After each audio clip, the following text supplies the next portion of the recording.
Bruno Nunes. Muito obrigado, Sr. Presidente. Pegando já neste último ponto, agradecer aos serviços da Câmara terem facultado este resumo das dívidas e para além de acompanhar o pedido que acabou de ser feito do tempo da dívida, há uma questão aqui que me preocupa significativamente. Estamos em anos de autárquicas, ou em ano de autárquicas. E em ano de autárquicas costumamos ter muita propaganda na rua. Eu acho que era interessante a própria Câmara Municipal colocar uns outdoors à entrada de algumas freguesias a dizer sabia que a sua junta de freguesia não paga água. Isto é uma vergonha, o que aqui está. É uma vergonha ainda para mais, quando olharmos para aquilo que já está prescrito, que passaram os 6 meses, a vergonha ainda vai ser maior. E, portanto, Sr. Presidente, eu gostava de saber, numa tentativa de cobrar estas dívidas, na eventualidade de estarmos em plano prestacional, mas existem aqui dívidas que algumas delas, de certeza, estão em risco de prescrição, e não é preciso termos ainda a questão detalhada para percebermos que algumas já prescreveram de certeza e que outras estarão em fase de prescrição, se não é tempo de olharmos para as verbas que eventualmente possam estar a ser transferidas através de contratos interadministrativos para as juntas de freguesia e reter os valores, porque isto é uma vergonha. Moscavide e Portela deve 208 mil euros ao Chimar e Sacavém também tem 151 mil euros. Acho que não fica bem às juntas de freguesia numa altura que as pessoas em casa, se tiverem dificuldade para pagar a sua água, o Chimar não vai ter esta tolerância com as pessoas e vai-lhes cortar a água. Portanto, é bom que os presidentes de junta comecem a passar também vergonha na rua, que é para começarem a perceber o que estão a fazer. Ou existe alguma justificação muito séria em relação a isto, que eu não consigo encontrar qual, porque há aqui situações que transitam do mandato anterior e que se têm prolongado ao longo deste mandato e que não são resolvidas. Depois, outra questão que eu gostava de ver esclarecida é, eu tive a informação e gostava de solicitar à Câmara, com os devidos salvaguardas da RGPD, que fosse fornecido o mapa de horas extraordinárias da Polícia Municipal. Eu tive umas denúncias que quero confirmar se é verdade, e deixo a pergunta diretamente à Sra. Vereadora Paula Magalhães, que existem alguns agentes, nomeadamente um agente da Polícia Municipal, com 1000 horas extraordinárias restadas, o que legalmente é impossível, porque a lei não permite ir além das 200 horas extraordinárias. E saber-se de facto, já nesta questão em concreto, depois lá iremos, quando olharmos para o mapa de horas, existe uma questão relacionada com os turnos que estão a ser feitos por alguns agentes que colocam em causa, ou pelo menos levantam algumas questões, mas eu guardarei essas perguntas para quando tiver acesso ao mapa de horas. Agora, o que eu gostava de saber, com as devidas salvaguardas do RGPD, é o mapa de horas por agente, nomeadamente as horas extraordinárias, e saber se é verdade que temos um agente que tem 1000 horas extraordinárias, porque seria, no mínimo, extraordinário ter estas 1000 horas, que seria claramente, e repito, uma violação à lei.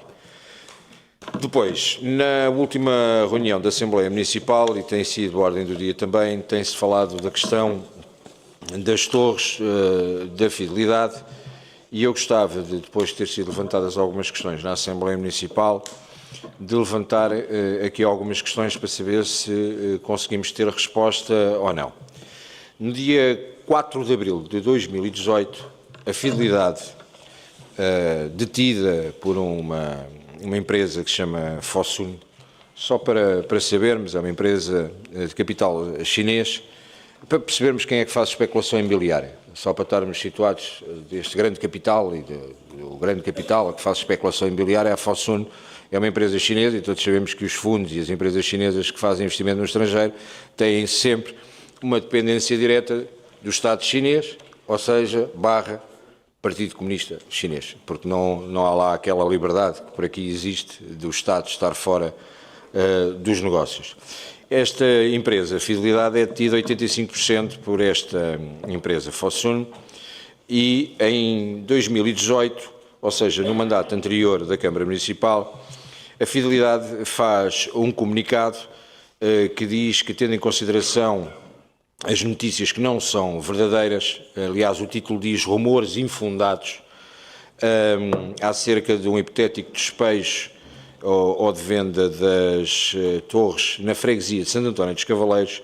No ponto 7 do comunicado da Fidelidade, considera a empresa que não deve ter previsto pela lei o direito de preferência. Podíamos estar aqui a discutir isto, o direito de preferência depois foi vetado em 2019 por Marcelo Rebelo de Sousa, numa tentativa de reversão daquilo que estava a ser feito desde 2012 pela Lei Cristas, conhecida pela Lei Cristas.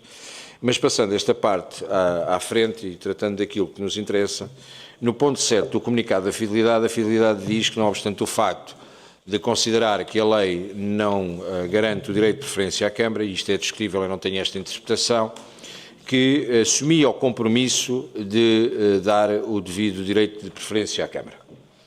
E, portanto, eu gostava de saber se a Fidelidade cumpriu com aquilo que disse no comunicado, se o direito de preferência foi dado à Câmara ou não, porque depois, quer em 2019, quer em 2020, a Câmara Municipal e mesmo em Assembleia Municipal, nós tivemos aqui esta discussão diversas vezes, nós adjudicámos os seguros, através de concurso público, adjudicámos à Fidelidade qualquer coisa como 1,5 milhão de euros da Câmara Municipal para a Fidelidade.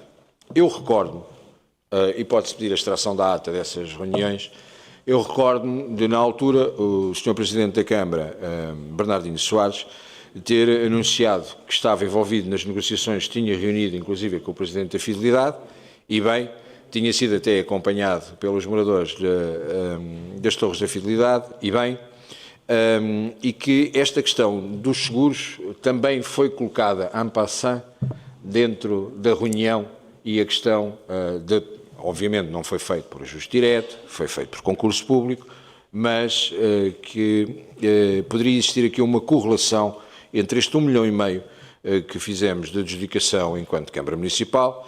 Acredito, e não estou aqui a colocar em questão, não estou mesmo a colocar em questão o concurso público, o que me parece é que é importante, de uma vez por todas, clarificarmos se foi ou não foi atribuído pela Fidelidade o direito de preferência à Câmara Municipal. Já sabemos que, em relação aos moradores, por estarem em propriedade vertical e não em propriedade horizontal, criaram um problema sério e não permitiram que os moradores tentassem exercer o direito de preferência pelas suas frações e, portanto, porque queriam vender na totalidade. Mas o que me interessa agora aqui nem sequer é esta questão, é a questão de percebermos. A pergunta é clara: tivemos ou não tivemos o direito de preferência para poder exercer? E depois, obviamente, gostava de entender, se não tivemos o direito de preferência, se existe intenção por parte da Câmara de interpor uma providência cautelar sobre este negócio. Se tivemos direito de preferência, qual foi a reação da Câmara Municipal, qual a justificação numa altura em que comprámos, por exemplo, o Romeu e Julieta pelo valor que comprámos, porque é que não exercemos o direito de preferência nestas torres? Porque, vamos lá ver uma coisa, o Chega, e eu em particular aqui nestas reuniões, tenho alertado para o facto de não consideramos que o Estado, seja ele local ou central, que deve interferir em negócios de imobiliário e que deva comprar prédios. No entanto, é tudo uma questão de mercado e é uma questão de entender. E pelo que entendemos das Torres da Fidelidade, estamos a falar de uma venda que ronda os 4 milhões e qualquer coisa mil euros, o que significa que as contas feitas à bruta, não é, de pegar no valor total a dividir pelas frações, significa que as casas estavam por cerca de 80 mil euros. Ora, eu aí considero que era um bom negócio para a Câmara e que seria um bom negócio para o Estado e que, na eventualidade de termos tido direito de preferência e não a termos exercido, existiu um lesar claro dos interesses do Estado e do erário público. E, portanto, quero ver esta situação clarificada para depois não andarmos a tirar bolas para o quintal, que eu próprio tenho feito para perceber o que é que está a acontecer e termos, de facto, um posicionamento concreto baseado naquilo que é verdade em relação ao que se passou em 2018, em 2019, em 2020 e destes comunicados e desta forma como temos agora gerido este assunto e perceber, não nos querendo envolver em negócios que envolvem privados. No entanto, queremos perceber se existiu o Estado a ser lesado, e neste caso a Câmara Municipal, o que é que se pretende fazer em relação a isto, na eventualidade de ter sido dado o direito de preferência. Na eventualidade de não ter sido dado, a pergunta também é clara se considera ou não que é importante interpormos uma providência cautelar sobre este negócio. Obrigado. Obrigado, Vereador. Sr. Vereador Bruno Nunes. Muito obrigado, Sr. Presidente. Ouvindo esta última intervenção e a penúltima, vocês já cá andam há tanto tempo e por isso é que depois isto está como está. E olha, eu estava aqui a ver a questão do andar cá há tanto tempo. A primeira pergunta que eu deixava, Sra. Vereadora, sim ou não foi entregue o direito de preferência? Porque depois dizem, mas o que é que depois íamos fazer aos edifícios? Isso era uma decisão que tínhamos de tomar a posteriori.